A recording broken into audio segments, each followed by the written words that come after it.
Hindi pa ako fully recover sa aking pagkaka-aksidente. Hindi pa tayo nakakapag-ride. Kaya naman hindi ko pa napapalitan talaga ng gulong yung ating beast tire. So makapal pa siya pero meron niyang butas dito sa likod eh. Ito na nga, naka-order na ako ng pamalit. Sa nagtatanong kung anong size ng gulong ko, stock size pa rin siya na ang size niyan eh katulad nito. Sa likod, 80-90 by 17 and then yung sa harap ay manipis na 70 by 90 by 17. Kung ano yung size nung inilabas to sa kasa, ganun pa rin yung size na ipinalit natin. Na pinalitan din lang natin ng brand na Beast Tire. Kasi nga, since day one, Beast Tire naman talaga yung ginagamit ko sa mga motor ko. Although madami tayong papagawa, gusto ko kasi pag nagpa-powder coat tayo ng mags, ito na yung ilalagay natin para bago na, di ba? Bagong pintura para iwas gasgas na din sa mags natin. So may nagtatanong sa akin kung ang Beast Tire ba ay merong pang karera o anong klase ng compound ang pagkakagawa ng gulong na Beast Tire. So merong race tire ang Beast Tire, eh depende yun sa size. Sa katulad nito na 17 pang mga underbone na ginagamit sa karera is wala pa silang available na race tire para sa 17 inches na sukat ng mags.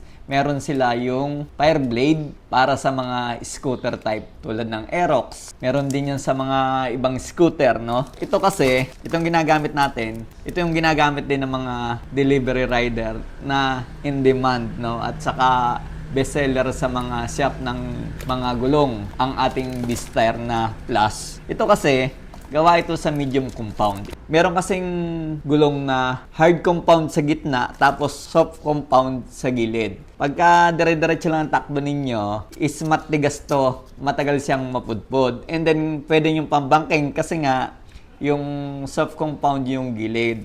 May mga ganun na gawang gulong. So, itong ating Beast Tire, ito ay pang daily use. Ang pagkakagawa nito ay medium compound. Ibig sabihin niya, mula dito hanggang doon sa kabila, mapapunta sa gitna, is pare-pares yung compound na ginamit. Yung kasing pangkarera, yun talaga yung race tire. Yun yung pag pinadaan nyo sa mga espalto, pag bumangking kayo, yun yung nagkukula-kulangot, no? May makapit yun. Pag mas makapit ang gulong ninyo, ibig sabihin nun ay mas mabilis siyang mapudpod.